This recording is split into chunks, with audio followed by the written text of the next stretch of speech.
Hey, we've got homecoming OU this weekend. We got a lot of things coming down the pipe, but I'm excited y'all took some time to break away from homecoming for a little bit, come and hang out with us tonight because we got some good stuff. We're kicking off a new series tonight called Stories. I think y'all are going to really enjoy it. I've been doing some research on people and just kind of doing some observations, simple observations, all right? And one thing that I've started to notice is when I bring up celebrities or when I bring up famous people, they like to do some name dropping. We all like to name drop, right? We all like to let people know when we're either with famous people, around famous people, or in the vicinity of it. Who in here has ever met a famous person or been in the vicinity of a famous person? Or has anybody in here been in the same presence as a famous person? Raise your hand if you have. See, y'all just proved my point right there. We want people to know about it, right? So, yeah, look around. Y'all can talk about who you interacted with a little bit later. Well, I'm going to do some name dropping. For me, I think we're going to get these things working, so bear with us. For me, I'm going to throw up a guy on the screen that you probably don't even recognize or know. Does anybody know who this guy is? It says there on the top, but it's hard to read. So this guy's name is Barry Switzer, okay? So when I was in 6th grade, no joke, Barry Switzer, he's won 3 national championships as an OU head football coach, and then he's won 1 Super Bowl with the Dallas Cowboys. And so he's one of 3 coaches to ever win a national championship and a Super Bowl. He's actually a phenomenal coach. Anyways, I've got a really good friend who was a huge OU fan, and so we decided that we're going to go down to Norman, and we're going to watch the K-State versus OU football game. And when we go down there, we're walking down this random street. We're heading towards the game, and it's one of these like back roads, kind of sketchy streets. Some guy walks out of this door, and we look, and we can see it's a barber shop. And as he walks out of the barber shop, he kind of like, hey, kids, hey, y'all want to come see Barry Switzer? And I was like, this isn't sketch at all. Let's go ahead and make this happen then. And Jeremy and I, my brother and I, we looked at each other like, who in the world is Barry Switzer? We looked at our best friend who was an OU fan, and he was melting. He had a grin from ear to ear. He's like, dude, let's do this. And so 6th graders, we walk into this random barber shop, and it was like a classic barber shop. If you can imagine, like the Remember the Titans barbershop. Anybody watch that movie? Great movie. And so you walk in, you got the coffee pot doing its thing. You know, you've got the 3 men who are kind of wearing like bowling shirts. I don't know why they like wear these like button-up Hawaiian bowling shirts, and they've got like the reverse fade going because they're balding. And so I walk in, and they turn this man around. And I'm like, okay, I'm like the anticipation is building here. This better be climactic. I don't want to be disappointed here. So they turn this man around, and everybody's just completely silent. And what he says 2 phrases. He says, kids, stay in school and obey your mama. And then he turns slowly back around, and I looked at my brother. I was like, that's it? That's it? Gary's on the floor. He's loving every second of it. He's loving every moment of it. And I've shared that story over and over again ever since because of being in this guy's presence. We just like to share when that happens, right? And one thing that has heightened that over the last couple of years of us being able to even witness this happening is social media, okay? So social media, Instagram, since the stories launched in 2016, the stats on the users of Instagram are insane. And so it's the second most downloaded app on the Apple Store next to YouTube. There's 500 million people that use the stories every single day. It's kind of crazy to think about. There's over 100 billion people, 100 million people. There's only 7.2 billion in the world if you didn't catch that. I just gave you a hint. There's 100 million people that have downloaded it and are using it. And I think one of the biggest reasons why is because we're intrigued with people. We want to see the ins and the outs. We want to see what is going on in everybody's everyday lives. We like the post-worthy things. We really do. But I think what made the stories aspects of Instagram so appealing to us is we wanted to see the normal, the everyday, the ins and the outs of what's going on in people's lives. I want to see my cousin putting that chip or whatever on my grandpa's lip, and then when he puts it on the lip, kind of wakes up and chases the kid off. I want to see that. Put that on the Insta story, please. That would be very entertaining. Or I want to see the babysitter trying to control chaos. It's not working. Put that on the Insta story. I'd love to see it. Or how about the workout story? Who does this? The workout story? I know you're in here. I know you're in here. We get it. You want your phone to sweat. Okay. That makes sense. You put your workout story on your Insta story. Or how about the filming? Does anybody do this? Filming when you're driving? Do the Insta story when you're driving? Nobody does that? Don't do that. Don't do that, please. Because, one, you're putting yourself at risk for an accident. Two, I'm thinking as people are going through these stories, I can't imagine them saying, "Oh, that's a nice Insta story that's going on there," and the direction that you're going. That's exactly the content I was looking for. Thank you. I just wanted to see that trash can. Perfect, right? This is kind of freaking out on me over here. We'll keep moving though. Or how about the polls story? You put the polls on there, the random polls, or the unreadable text stories. They've got like paragraph upon paragraph of the Insta stories. I think all of this proves that we are intrigued, right? We're watching them. We're following people. We're wanting to see what their ins and the outs of their lives are looking like. And I think it all proves that we're interested in people. 2,000 years ago, there was a man who walked this planet, and people were having the exact same interaction, or the exact same experience of intrigue when they looked at this man's life. People interacted with him. They were blown away. They flocked to him, and just like all of the greats of the past, just like all of the greats of now, people loved to love him, and people loved to hate him. But what made this man different?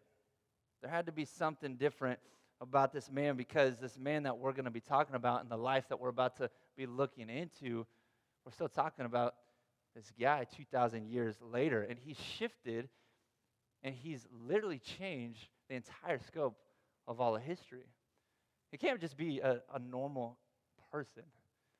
There's something different about this man. There's an article by a guy named Bill Bright, and he writes this article called No Mere Man.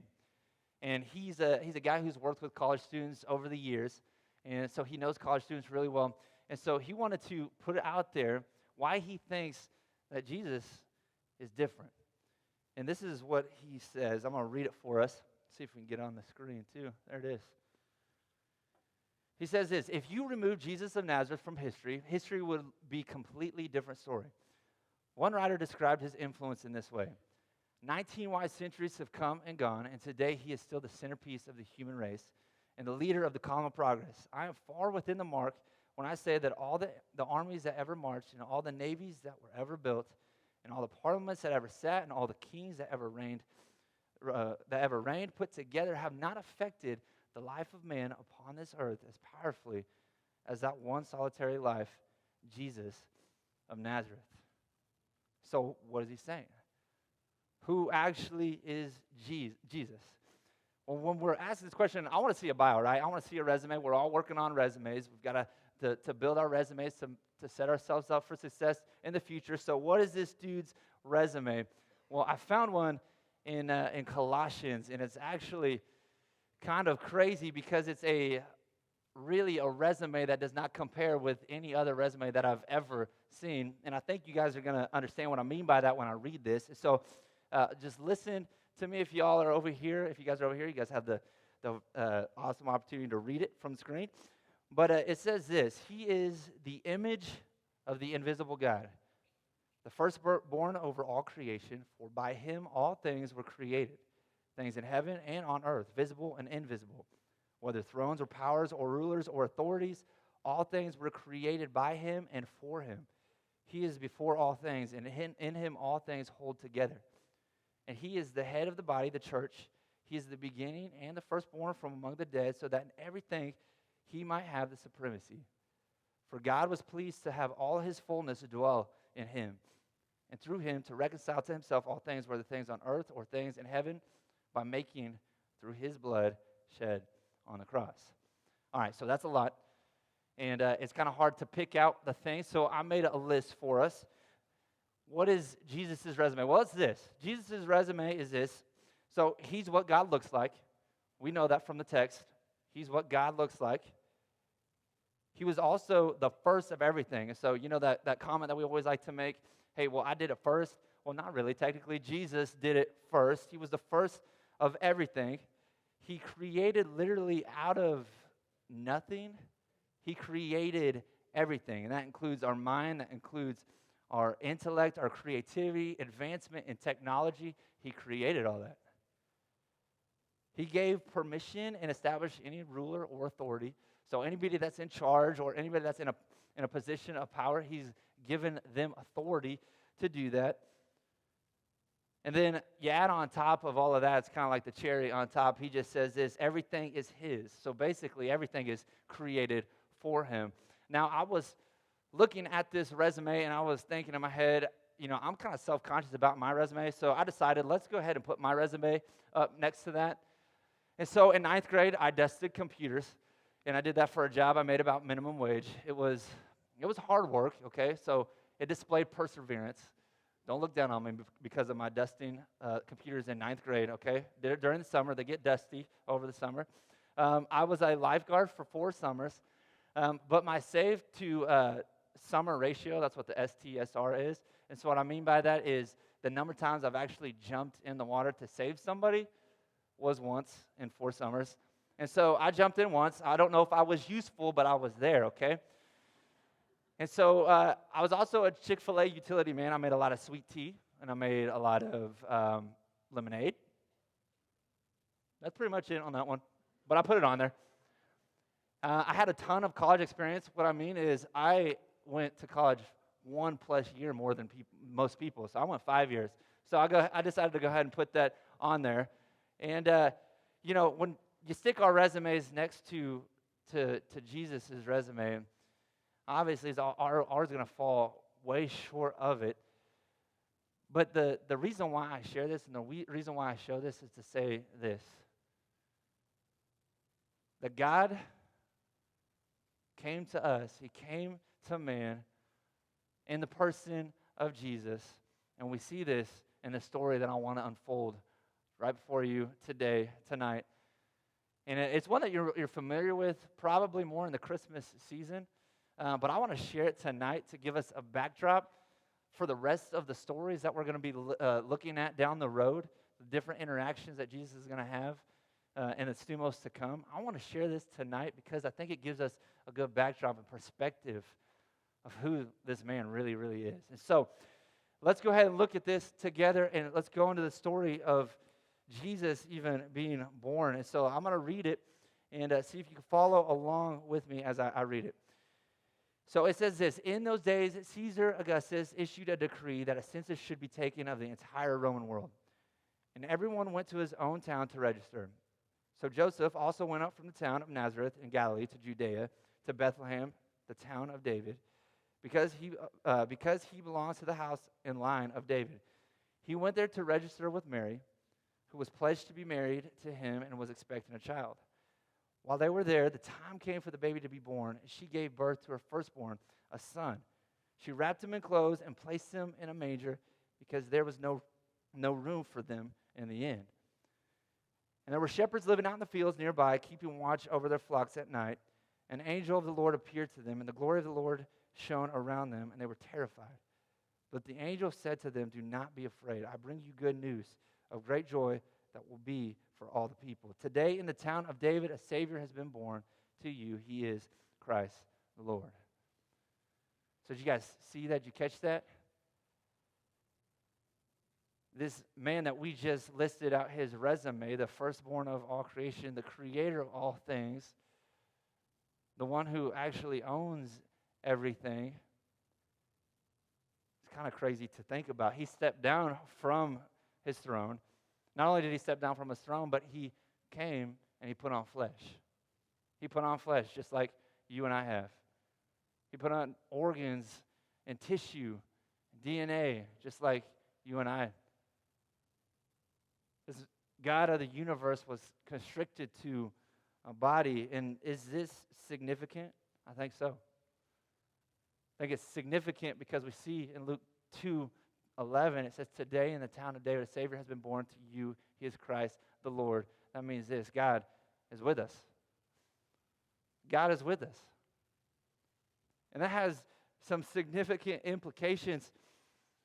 In the story, what we see is this. We see that there's Mary, who's about 15 at the time. There's Joseph, who's in his 20s. And all of a sudden they find out that she's pregnant. And, you know, the things that happen to get pregnant, that didn't happen. So how in the world is she pregnant? Well, an angel comes down and says, hey, this child that you're about to bear, it's not any child, but this is God's Spirit. This is going to be God's Son. Not just God's Son, God's going to be fully present in him. This is going to be God. And he's born in a manger, and then he grows up. He lives. You guys ever even think about that before, about the reality that God himself was constrained to the human body, the creator of the universe, was made like the creation. He lived. He was, like I said, constrained to a human body. And at one point, think about it. At one point, he had to probably have his diapers changed, just like every single one of us. He had to go through potty training, probably at one point. He had to learn language. He had to learn how to interact. He had to go through different stages of life. He had to learn how to work. You know what I was doing when I was 5 years old? I was probably picking my nose with my shirt off, running around like Hercules. God was 5 years old at one point. That to me is a crazy, crazy thought.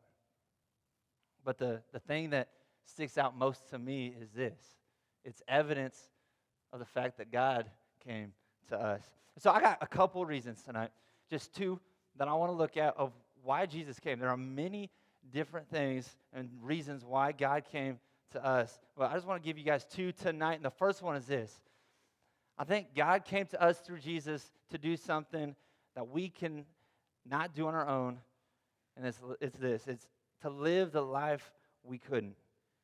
He came to live the life that we couldn't. So a question I got for you. Do you guys think man, people, woman, do you think they're naturally good or evil? It's the age-old question, right? Is a person naturally good or is he naturally evil? I don't know. The philosophers and moms with crying kids, or, you know, all you out there who've got teachers who've scheduled a final at 4 p.m. on Friday, right before December, we all question whether the human race is good at the point, right? Or if, for me, it's if someone doesn't like queso, I question, you know. Or if somebody tells me that they're a K-State fan and, you know what I'm going to say, right, a KU fan, those DNA strands do not exist together, okay? You saying that gives me evidence that there's some evil in the world, okay? But in all reality, think about some of the harder things in life.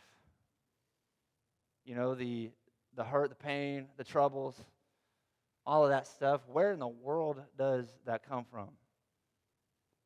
You know, the Bible says in Romans 3:23 that all have sinned and fall short of the glory of God. And that means this, that from the beginning we were naturally sinful, always sinful.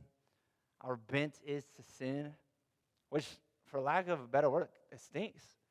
And the reason why it's tough to kind of deal with is because this is where hurt comes in, this is where pain comes in, this is where brokenness comes in, and we're trapped in this terminal disease and just this over and over cycle that we're experiencing over and over again. And the answer to that is, man, it's sin. We're broken. But Jesus, God coming to us with his life, wanted to send the world a message, I think. He wanted to talk to us. He wanted to say this. In 1 Peter, we see it 2:22-23, that he committed no sin, no deceit was found in his mouth. When they hurled insults at him, he did not retaliate. When he suffered, he made no threats. So that means this dude was flawless. He was perfect. And believe me, there were plenty of opportunities for him to actually give in and sin. God came to us and lived the life we never had a chance of living, which is kind of crazy to think about. And get this, he's the only one who's actually able to do it. You know, I was thinking about this idea. This is me in this awesome nurse that I just met when I got my shoulder injured. And so I was in a motorcycle accident. I had an AC joint kind of pop out of place, and this awesome nurse was there to help me along the way, which was cool. But here's some pictures of it. You see that top right part of it? I don't know if y'all can see it over there, but that top right, there's a little excess black up there on the very left of my shoulder. Yeah, that's not supposed to be there.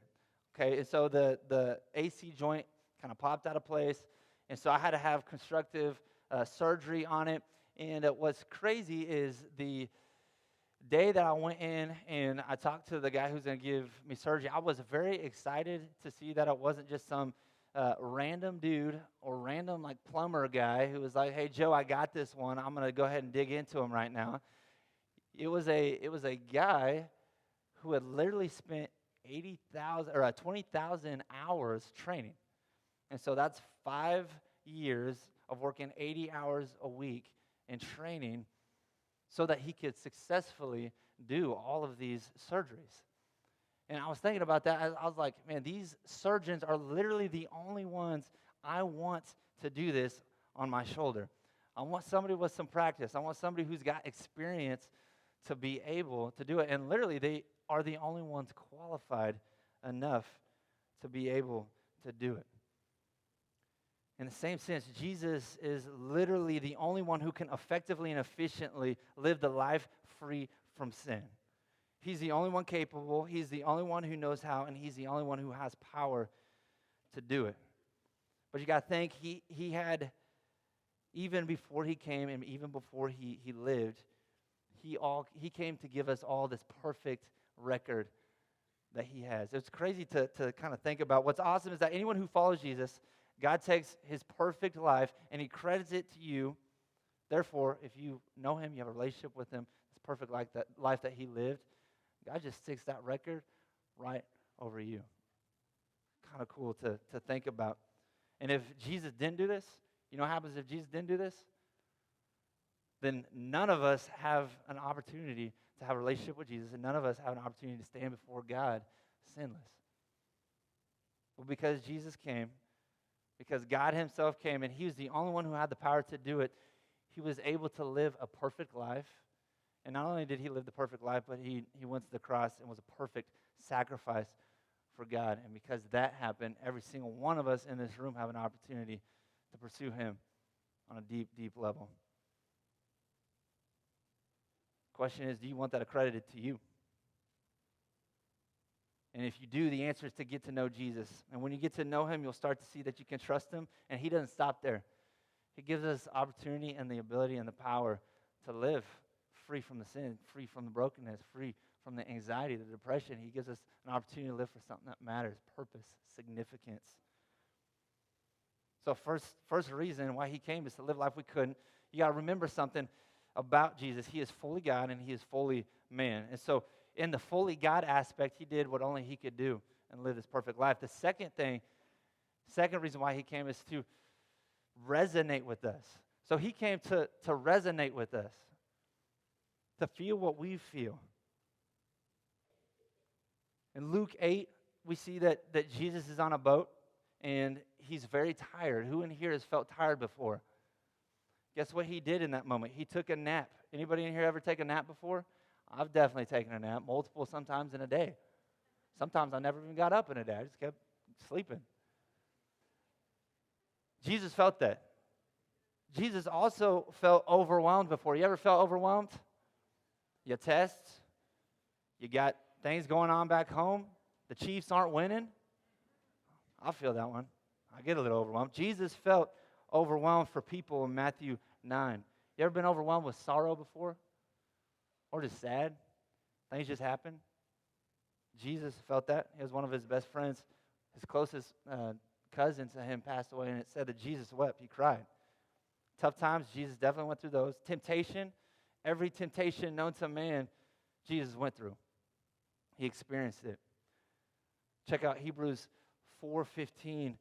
What's cool is that he came, God himself came to experience and to resonate with us so that we can see verses like this. For we do not have a high priest who is unable to sympathize with our weaknesses, but we have one who has been tempted in every way just as we are. So what it's saying is this, is whatever we've gone through, we will go through. Jesus has been there, and he knows what it's like because he came. You know, one of the biggest criticisms I hear of God a lot of times is, you know, why would he let bad things happen to good people? You guys ever thought that before or felt that before? I've definitely had that thought multiple times. And, I was talking to one of my buddies, and I asked him if I could share this because I thought it was a good description and picture of what it looks like to pursue Jesus because he resonated with us, because he came and lived amongst us. And so, yeah, he said I could share it. And so a couple of years ago, my buddy, he's got 3 sisters, and they were a water skiing family, did a lot of water sports. And as they were doing water sports one day they went and they were doing their normal thing. And as they were kind of swimming and doing their water skiing and doing their training, they came home that night. And when they came home, the middle sister got sick, and so she started puking, and they didn't think much of it at the time. But as she was continuing to get more and more sick, they got a little bit more concerned, but they didn't think much of it. They went to bed. The next morning, they woke up, and the mom was like, hey, she's still puking. We're gonna go to the ER. So we're going to take her to the ER. And so they take her to the ER. My buddy was kind of put in charge of just watching the other 2 sisters, being with them. And they ended up getting a call that night saying that she didn't make it. So one day they're in the water, having a good time, nothing crazy. Next day they get a phone call that your sister's gone. And what they found out was that in a lake, there are millions of amoeba that are kind of bacteria that if they get into the brain or get into the body, they're very detrimental. And it got into her brain, and it, throughout the night, was basically destroying it. And by the next day, she was gone. And I look at this, and I'm asking the question, why in the world would God let that happen? What in this even makes sense? I can't make sense of this at all. And what was so stinking challenging was listening to his response to it and watching the family's response to it as I've gotten to hear the story. And basically what he was telling me was this. He said the week before the funeral, he said, I couldn't bear it. I could not do this on my own. I can't get past this on my own. If I had tried, it wouldn't have worked out very well.